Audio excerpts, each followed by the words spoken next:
Hi, I'm Pete the Tech Guy, and I am here at the intersection. This is Water Street in Fitchburg. There's Market Basket over there, and over there is Enterprise Rent-A-Car, which has boarded up its place, although strangely enough they've left the cars there, which I think is a little bit odd. Now the reason why they're boarded up is that today at 2:30 the first of two marches are going to be taking place. It's about 11:30 a.m. right now. The first of two marches are going to take place, and those marches are going to start at Crocker Field, which is the football field for the local Fitchburg Red Raiders, our often losing football team, and it's supposed to end around City Hall. Now, because this march is in broad daylight and is sponsored by a couple of local groups, it's very likely that there's not going to be a lot of trouble today. At least I'm hopeful that that's the case. However, I've talked to local businesses along the route, and they're nervous. Employees have been, one business we're told to be able to, by the boss, you know, if there's sirens, if there's any sign of trouble, to get ready to get out, bug out in a hurry. At another place, they've been cautioned by the police just to be careful in case something comes up. See, if you can see that clock tower in the distance, that's about where the march is going to start, a little bit beyond that. It's supposed to go to about where that, see that parking garage, it's going to end around there. Now the thing about Fitchburg is, most of the local businesses are gone. There's not really a whole lot to loot here.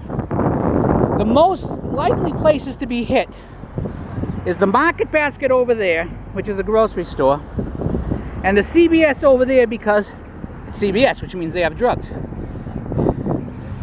So if something bad happens, the real question is going to be, what route will it take? Now, I made it a point to drive around the area. I didn't see any rocks or anything left.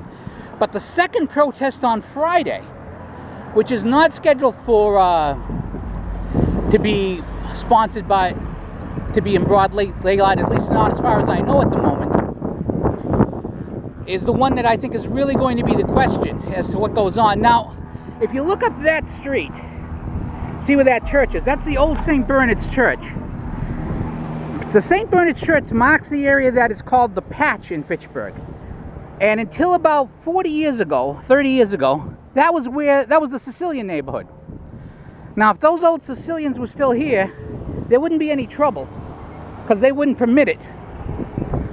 They're not. That's now a Spanish neighborhood, and I'm wondering if the Spanish will permit trouble to head up in that direction. But this is the real question right here. Now, there's one other irony I want to mention. Now, if you look over here, I'm crossing over the bridge towards Main Street. Now, there's an intersection between Main Street and Day Street, and right over there, that bridge goes over the Nashua River. Now, a few days ago on Day Street, a man purportedly of color was shot in a drive-by, and another man purportedly of color was found in the river. Now, not in this particular area, from what I understand, but somewhere in the area, here in Fitchburg. Now, what I want to know is, why would we have a march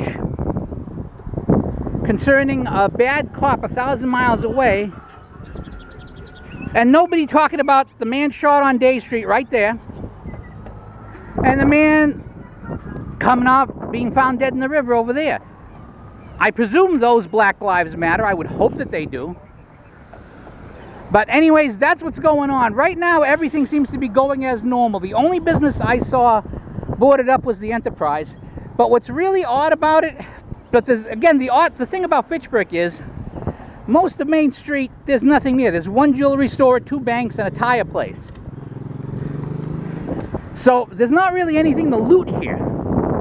So that's to our advantage. But the real question will be, if there is trouble, and if it comes from Main Street, which direction will it go, and can the police hold it off? Hopefully there won't be any trouble.